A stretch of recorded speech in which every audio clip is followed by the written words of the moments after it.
In the 6th season of Star Wars The Clone Wars, Master Jedi Yoda is on a journey to discover the secrets of the Force. Here he comes upon a planet where the living Force and the cosmic Force are one. Here, Master Yoda encounters a shadow version of himself, a shadow of Yoda's self-conscious, tormented by the dark side. Star Wars is no stranger to supernatural, especially with its visualization of the Force. Hey, I'm Kevin, and today we're going to be painting Darkside Yoda for Star Wars Legion. Now, in the show, Darkside Yoda only appears as a shadowy figure with orange eyes, so to get close to its sporadic movement and behavior from the show, I'm going to use Yoda's jumping pose from the Star Wars Legion Yoda Commander expansion, as well as utilizing dark tones and washes to truly give this miniature the evil dark spirit that we are looking for. Here is all the paints that I used for this paint job. I will also put this list in the description and let you know what paints we're using when we're painting. As is standard for most of my paint jobs, I'm going to start this paint job off with a light gray prime. You can use Games Workshop or Rust-Oleum, just something so that our paint sticks right.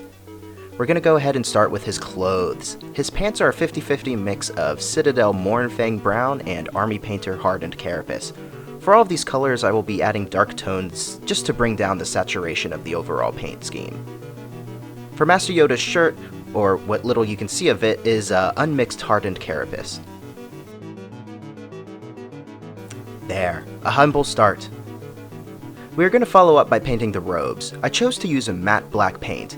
At the end of the video, I come back to the robes to give some highlights and interest, but for now, it'll be the darkest thing on our model so far.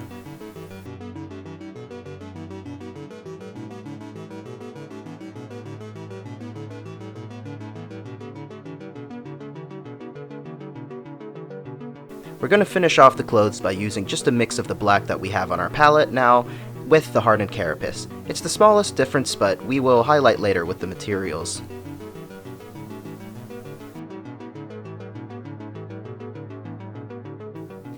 It took me a while before I finally decided on Mechanicus Standard Gray by Citadel to use for Yoda's skin. In the show, Shadow Yoda is straight up just black, so I had to take some liberties when it came to painting this miniature.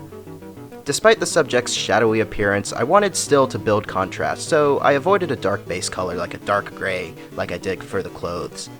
I decided that the Citadel gray color that I used looks fantastic with wash over it, and the color also gave me an opportunity later to add some light gray highlights.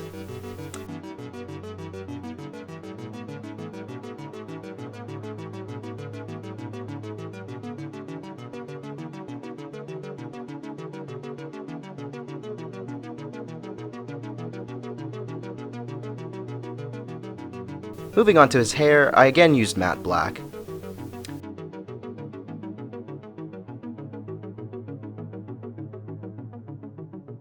Alright, it's time to start some of our smaller details.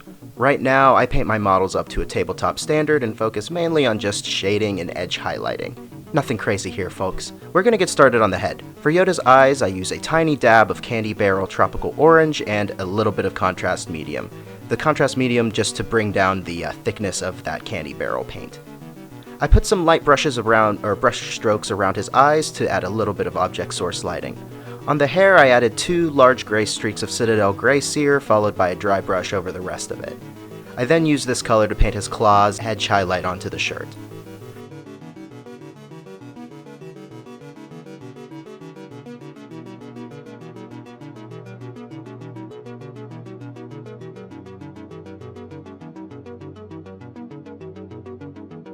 I decided to let the focus of the model be the cape.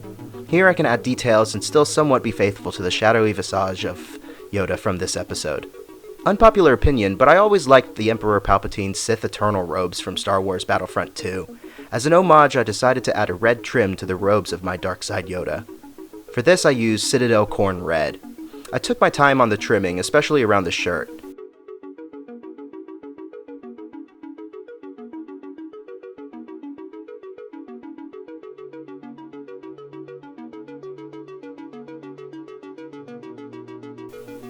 To add some extra interest, while the Khorne Red was still wet, I wet blended Citadel Mephiston Red into the folded parts of the robe trimming.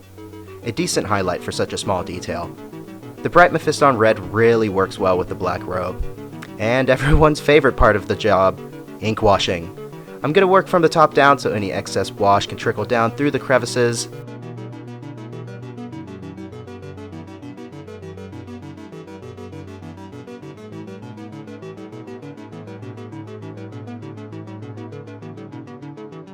For the shading on this model, I will be using Citadel Nuln Oil. On his head, I used the wrinkles of the face as a guide for my wash. I made sure that the stream stayed within the creeks. After applying a liberal amount of wash to the hair to desaturate those light gray highlights, I added Nuln Oil to the hands and feet.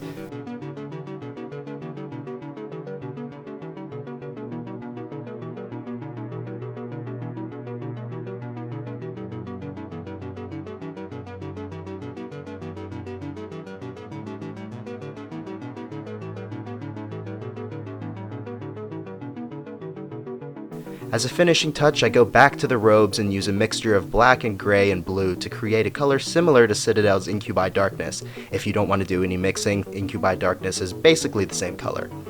I watered this down just to give me a slightly longer working time, and I used this bluish gray on many different ridges of the robe.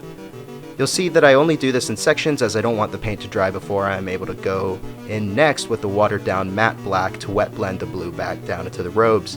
I just learned this technique and I'm going to play around with it some more, but so far I like the subtle shading that it gives to the robe without a lot of hard, painstaking work.